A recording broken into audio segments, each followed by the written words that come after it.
Bueno, voy a continuar, no obstante que están la mitad de los participantes de hoy, igual los que se van sumando después pueden ver en el video que voy a subir de la grabación, así que no van a perder nada. Entonces, estábamos en... a ver, voy a compartir el programa para seguir y no saltearme nada.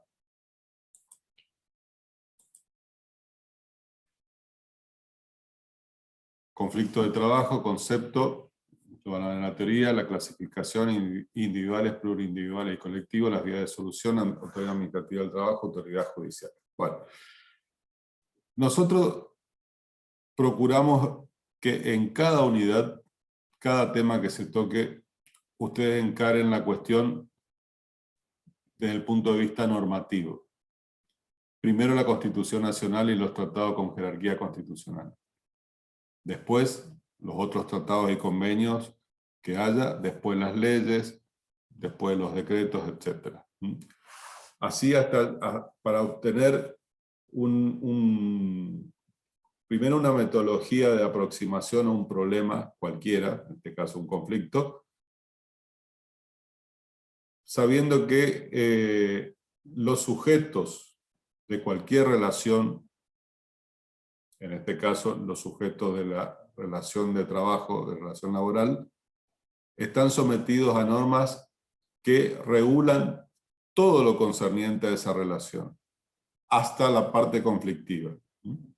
Entonces, cuando nosotros nos aproximamos al problema concreto desde el punto de vista de las normas, vamos a aproximarnos también con un concepto teórico que surge de esas normas.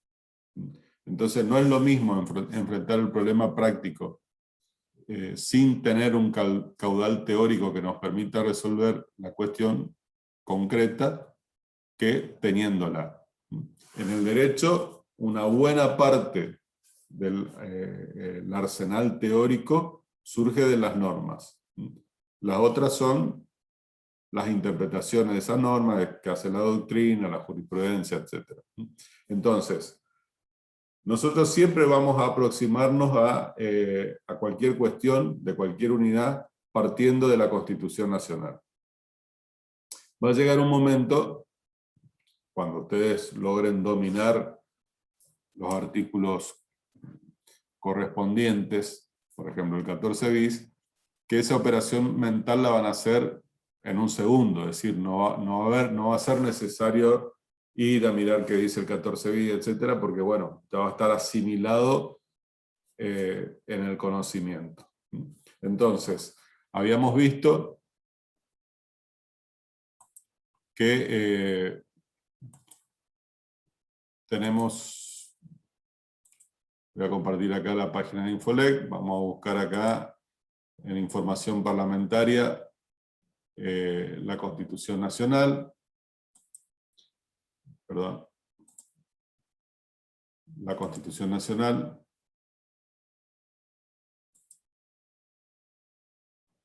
Nos vamos rápidamente al 14 bis. Dentro del 14 bis, en el párrafo segundo, dice: queda garantizado a los gremios concertar convenios colectivos de trabajo. Entonces, recurrir a la conciliación y al arbitraje y el derecho de huelga.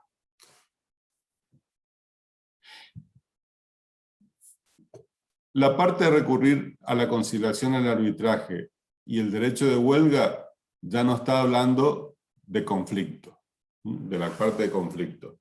Porque ¿por qué va a ser necesario recurrir a la conciliación si no hay un conflicto? ¿Por qué vamos a tener que resolver el problema a través de un árbitro en el arbitraje si no hay previamente un conflicto? Y el derecho de huelga, ¿qué es? Es la manifestación práctica de la existencia de un conflicto. Porque es una medida de acción a la cual tienen derecho los gremios, justamente para resolver, para tratar de resolver con alguna norma una problemática que tengan. que puede ser salarial, que puede ser de condiciones de trabajo, que puede ser de salud, lo que fuera. Entonces, esa frase de la Constitución Nacional, recurrir a la conciliación y al arbitraje y el derecho de huelga, es el texto que nos da pie para enfocar toda la temática de la unidad 7, que es conflicto colectivo de trabajo. A la par de la Constitución Nacional, ustedes saben que tenemos tratados internacionales con jerarquía constitucional. Tratados internacionales con jerarquía constitucional. Son 14, no vamos a ver todo, pero vamos a entrar a algunos. Por ejemplo, Pacto Internacional de Derechos Económicos, Sociales y Culturales. Vamos al texto. Vamos a buscar el artículo 8. El artículo 8 de este Pacto Internacional de Derechos Sociales.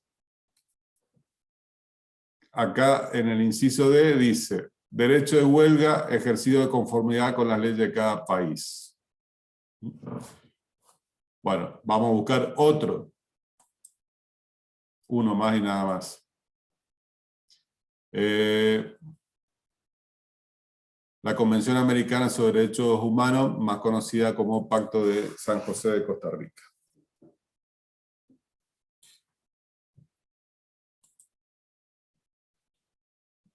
Vamos a bajar hasta el artículo 16.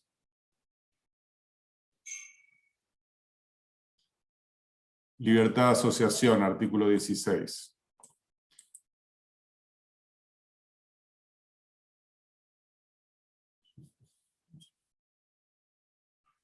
Toda persona tiene derecho a asociarse libremente con fines laborales, que son los sindicatos. El ejercicio de tal derecho solo puede estar sujeto a las restricciones previstas en la ley. Bueno, eso no nos interesa tanto. Bueno, ahí tenemos una norma de un tratado internacional, otra norma que se refiere a la libertad que tienen las personas para formar las asociaciones que los representen y la libertad de actuación de estas asociaciones. Ustedes ya saben por el principio de autonomía sindical que las asociaciones sindicales tienen el derecho de decidir ellas mismas cuál es su curso de acción. Dentro de ese curso de acción para conseguir sus objetivos están las medidas de acción directa, que cuando hay medida de acción directa es porque hay un conflicto. Por eso, es decir, de forma indirecta, llegamos a que esa norma del Pacto de San José de Costa Rica tiene que ver con el tema del conflicto colectivo de trabajo. Bajamos un punto más en el escalón de normas y vamos a encontrar entonces la ley 25877 y la ley 14786. Esto es importante que ustedes vayan teniendo en cuenta, vayan observando que en cada unidad le vamos sumando una norma más que es propia del derecho colectivo del trabajo, que en las unidades anteriores no habíamos mencionado. Entonces, se van sumando ejemplos de normas que son específicas, propias del derecho colectivo del trabajo, para que ustedes vean que el derecho colectivo del trabajo no se resume solo a la ley de contrato de trabajo o a la ley de asociaciones sindicales. Hay muchas otras normas que están en la misma categoría jerárquica, o sea, es una ley. La ley, en la clase anterior vimos la 14250 sobre negociación colectiva. Bueno, ahora sumamos otra norma que específicamente es una ley que trata sobre el conflicto colectivo de trabajo, o sea, es una ley laboral del derecho colectivo del trabajo y no del derecho individual. vamos a mirar el programa, un segundito. Dice conflicto colectivo de trabajo, clasificación de derecho y de interés. Bien. Típico o atípico, sindical, intrasindical e intersindical. Bueno. Necesariamente tenemos que hacer alguna referencia teórica para sintonizar todo la misma onda, ¿no? Entonces, ya vimos que el conflicto podía ser individual, plurindividual o colectivo, pero vamos a concentrarnos ahora en el conflicto colectivo. Y ahí surge otra clasificación que nos habla de conflicto de derecho o conflicto de interés. El conflicto de derecho es cuando el motivo de la controversia entre las partes es la discusión sobre una norma de derecho establecida. En el sentido de que uno interpreta que se va a aplicar de una forma y la otra parte interpreta que se va a aplicar de otra forma. O también puede ocurrir que sea un conflicto de derecho, no porque haya diferencia de interpretación, sino porque no se está cumpliendo. Es decir, una parte no cumple con una norma de derecho. Entonces, vamos a hacer un paralelo. Derecho individual. ¿Qué ocurre si el empleador no cumple con la norma que lo obliga a pagar el salario? ¿Qué ocurre? Rápidamente.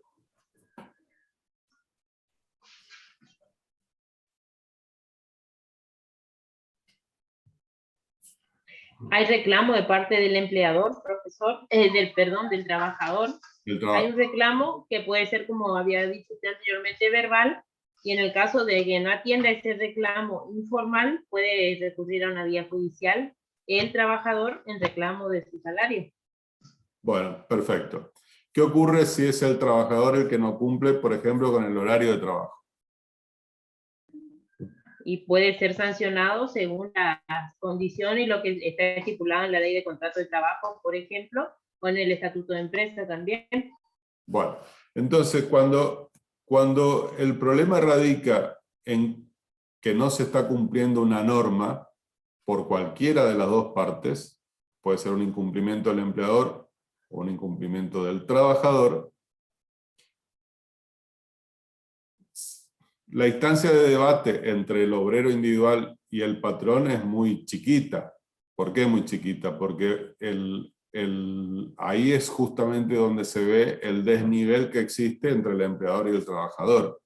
El trabajador solo puede protestar, pero llega a un punto que va a decir, bueno, pero si sigo protestando puedo perder mi trabajo. Entonces, tiene un límite ese debate.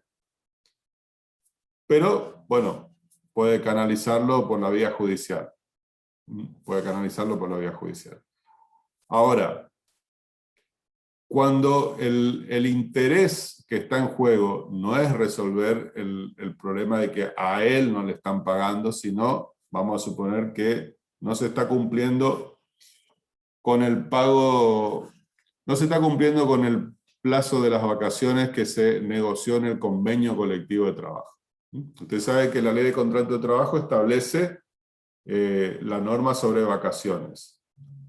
Y también saben que el convenio colectivo de trabajo puede mejorar para el trabajador cualquier cuestión que esté en la ley de contrato de trabajo. Entonces, donde la ley de contrato de trabajo dice que corresponden 14 días de vacaciones, el convenio colectivo dice que corresponden 21.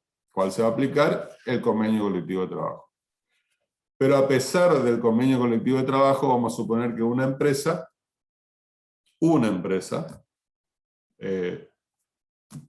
supermercado de impulso, decide, cuando otorga las vacaciones, otorga por 14 días.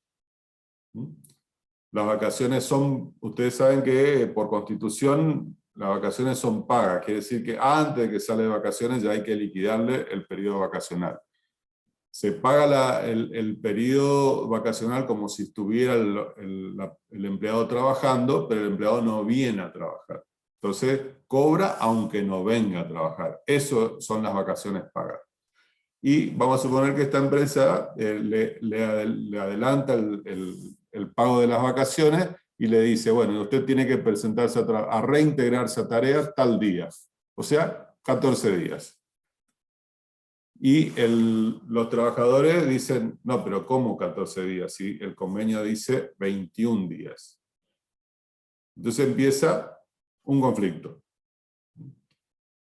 Pero los empleados de Carrefour no tienen el mismo problema, porque Carrefour les paga las vacaciones por 21 días y le dice que se reintegran a los 21 días. Entonces, ¿es un conflicto de mucha gente? Sí, todos los empleados de Impulso. ¿Pero es un conflicto, un interés colectivo de toda la actividad? No, porque es un problema específico de un lugar. ¿Sí? Bueno. En cambio, vamos a suponer que todas las empresas se ponen de acuerdo para no pagar un concepto establecido en el convenio colectivo de trabajo. ¿Puede un empleado solo enfrentar ese problema? No. ¿Puede un grupo de trabajadores? Más o menos. Pero ¿quién va a enfrentar un problema colectivo? El sujeto colectivo. El sujeto colectivo del trabajo, es decir, el sindicato. Y necesariamente ahí ya vemos que es un conflicto colectivo de trabajo, que la solución va a ser para toda la actividad. Y lo que está en debate, lo que hay que resolver es que no se está aplicando una norma de derecho. ¿Cuál es la norma de derecho? El convenio colectivo de trabajo, supongamos el artículo 25, que dice que hay que pagar un 10% más por sobre el básico para la provincia de Corrientes. Como existe, por ejemplo, para la Patagonia. Los convenios colectivos de la Patagonia suelen tener un artículo que dice que hay un plus salarial solo porque la actividad se desarrolla en la Patagonia. Bueno, entonces, vamos a suponer que también es para Corrientes y que ese sea el motivo de conflicto. Entonces, el conflicto de derecho es porque no se está cumpliendo una norma y el incumplidor puede ser la patronal o puede ser la parte trabajadora, o porque no nos ponemos de acuerdo entre la parte trabajadora y la parte patronal sobre cómo se interpreta una norma. Eso es conflicto de derecho. Y conflicto de interés es cuando lo que se pretende es cambiar la norma, que es el conflicto más común y más extendido. ¿Por qué se pretende cambiar la norma? Bueno, por ejemplo, porque la escala salarial que se fijó quedó desactualizada por la inflación. Entonces esa escala salarial surgió de un acuerdo que se transformó en norma y ahora queremos cambiarla. Entonces, que sí, que no, que un 10%, que un 20%, que un 30%, ese es el conflicto. Entonces, conflicto de interés es cuando quiero cambiar la norma que existe, crear una nueva, que favorezca los objetivos que yo tengo. Se supone que el sindicato es los objetivos de mejorar las condiciones de vida y de trabajo de los trabajadores, y bueno, el objetivo del empresario será obtener la mayor ganancia posible. Entonces, cuando el conflicto tiene que ver con el intento de crear una nueva norma o de modificar una que ya estaba creada, es un conflicto de interés. ¿Qué importancia tiene esto de clasificar entre conflicto de interés y conflicto de derecho? Tiene importancia en función de las vías de solución que hay para cada tipo de conflicto. Entonces ahora yo te voy a compartir nuevamente la pantalla de la ley 14786, que es una norma que sumamos a todo el grupo de normas que son propias del derecho colectivo del trabajo. Porque si ustedes miran esta ley 14786, en su artículo primero ya nos dice: los conflictos de intereses cuya competencia cuyo conocimiento sea de la competencia del Ministerio del Trabajo, se sustanciarán conforme a las disposiciones de la presente ley. Es decir, que cuando se trata de conflictos de intereses, la vía de solución se canaliza a través del Ministerio de Trabajo y siguiendo lo que dice esta ley, 14.786. Sobre el final,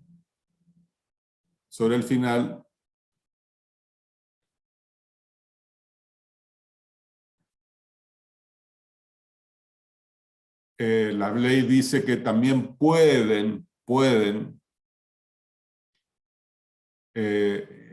aplicarse a los conflictos de derecho. Pero una cosa es que pueda aplicarse y otra es lo que vimos en el artículo 1, que es obligación a aplicarse. Entonces, en los conflictos de intereses es obligatoria la aplicación de esta ley cuando estamos en el ámbito privado. En cambio, en los conflictos de derecho hay una posibilidad de que se aplique esta ley. A ver si tengo que encontrar la frase para mostrársela. Acá dice: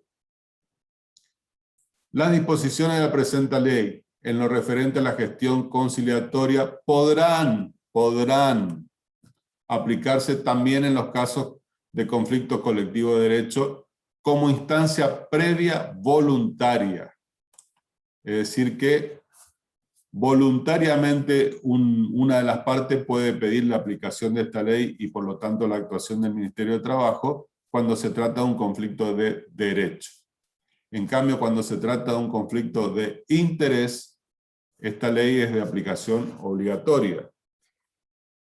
Por eso que ustedes van a escuchar en los noticieros, cuando se trata de un conflicto colectivo, van a escuchar la frase de que el Ministerio de Trabajo dictó la conciliación obligatoria. Lo escucharon, me imagino, porque es muy frecuente. Entonces, ya me está anunciando que en breve se va a cortar. Entonces nosotros tenemos conflictos, una clasificación de conflictos, una segunda clasificación de conflictos de derecho y de interés. De acuerdo al tipo de conflicto, si hay interés o de derecho, es la vía de solución. Para conflictos de interés, la vía de solución es administrativa, con intervención del Ministerio de Trabajo y el llamado a la conciliación obligatoria. Cuando son conflictos de derecho, puede una de las partes solicitar voluntariamente que se aplique la conciliación obligatoria de esta ley, y si no lo quiere así, la única alternativa que tiene para solucionar un conflicto de derecho es la vía judicial. Entonces, las dos vías, judicial o administrativa, se van a seguir de acuerdo al tipo de conflicto. De acuerdo al tipo de conflicto. Por supuesto que un conflicto de interés que no se logra resolver por la vía de la conciliación obligatoria, y acá hago un paréntesis para explicar lo siguiente. Cuando se habla de conciliación obligatoria es porque lo obligatorio es ir a conciliar, no es obligatorio ponerse de acuerdo. Entonces, cuando ni siquiera en esa instancia de conciliación ha habido una solución, surge la alternativa de resolverlo con un árbitro, el arbitraje, o queda abierta la vía de solucionarlo vía judicial. Sí, me pregunta si esto va a estar en el canal. Sí. Yo les comento lo siguiente. En el aula virtual pongo el enlace para que puedan ver la clase grabada, pero de todas maneras, si ustedes en YouTube buscan Luis Edgardo de la Mea o Luis de la Mea, van a encontrar el canal al que yo subo, y es mejor mirarlo de ahí, porque cuando uno entra al aula virtual, consume el ancho de banda y complica las clases de otras materias que se están desarrollando a través de aula virtual. Entonces es mejor mirarlo en YouTube. Entonces, después tenemos que el programa nos habla de los conflictos colectivos propios y los conflictos colectivos impropios, o típicos y atípicos, es lo mismo. Propios y típicos, está hablando de la misma cosa, o impropios y atípicos, también está hablando de la misma cosa. ¿Cuáles son los conflictos colectivos típicos en el derecho del trabajo? El conflicto que enfrenta al sector trabajador con el sector empleador.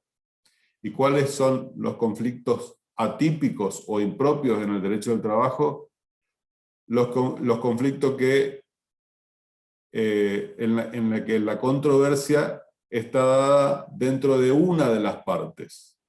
Por ejemplo, ¿cuál es una de las partes? El sector trabajador. ¿Cuál sería un conflicto colectivo impropio? Un conflicto entre la asociación sindical y los afiliados a la asociación sindical. Un conflicto entre una lista sindical contra otra lista sindical del mismo sindicato. O un conflicto entre un sindicato contra otro sindicato. Entonces, dentro de los conflictos atípicos o impropios, tenemos conflictos que son intrasindicales, es decir, al interior del sindicato, y tenemos conflictos que son intersindicales, es decir, de un sindicato contra otro. Inter quiere decir entre. Intersindical es decir, un sindicato y otro sindicato. Es muy común, es bastante común. Yo he mencionado a lo largo de las clases, aunque sea muy rápidamente, algunos conflictos de este tipo, intersindicales. Y son frecuentes de ver en la prensa. Por ejemplo, el conflicto que suele tener el sindicato de camioneros contra otros sindicatos porque considera que los trabajadores tienen que estar afiliados al sindicato de camioneros y no afiliados al otro sindicato. En los últimos 20 años ha sido muy común el conflicto en zonas petrolíferas entre el sindicato de petroleros y el sindicato UOCRA, porque se disputan la afiliación de ciertas categorías de trabajadores. Un conflicto intrasindical, es decir, al interior del sindicato, y bueno, son todos los relativos a la democracia sindical, es decir, por ejemplo, cuando se presenta una lista y otra lista la impugna o no le reconoce haber ganado y hay un conflicto que es de la vida interna de un sindicato, por eso es intrasindical. Esos son los conflictos atípicos. Y el conflicto típico del derecho colectivo del trabajo es trabajadores contra empleadores. Entonces ahí llegamos al punto de medidas de fuerza o medidas de acción directa que pueden utilizar tanto el sector empleador, que tiene sus medidas de acción directa típicas, como el sector trabajador, que tiene sus medidas de acción directa típicas, empezando por la más conocida, porque está consagrada en la Constitución, que es el derecho de huelga. ¿Alguna pregunta hasta acá? Cuando se corte vamos a dar por terminada la clase. Es decir, esta unidad, repito una vez más, 5, 6, 7, son las más importantes y es a la que le dedicamos más tiempo, y vamos a hablar nuevamente de esto en otra clase. Pero no los quiero saturar porque es mucho el contenido de información. ¿Alguna pregunta, alguna duda?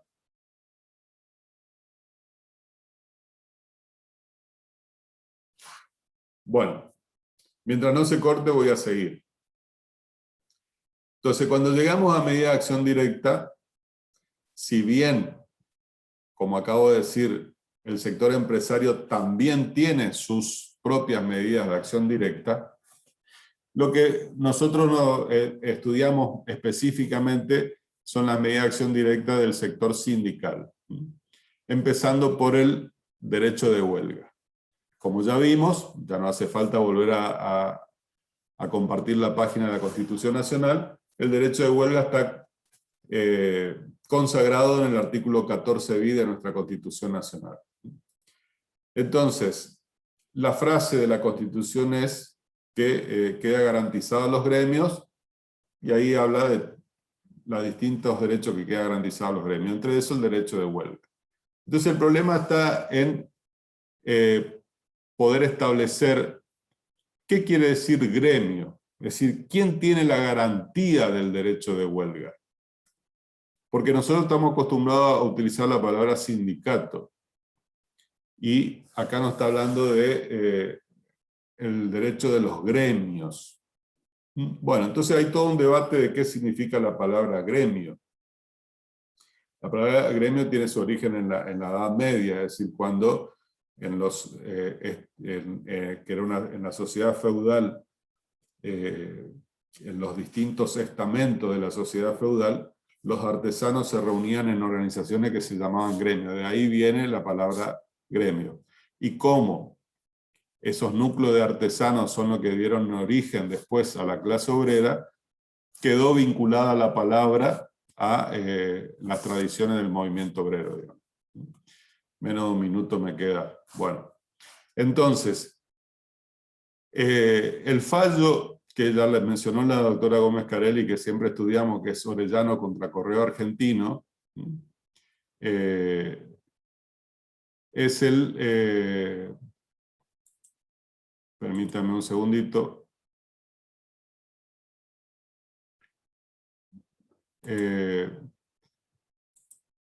El fallo donde la Corte analiza justamente qué quiere decir la palabra gremio, qué está implicado, a quién alcanza y quién tiene en definitiva este derecho de huelga. Y es fundamental y es pregunta de examen, parcial y final.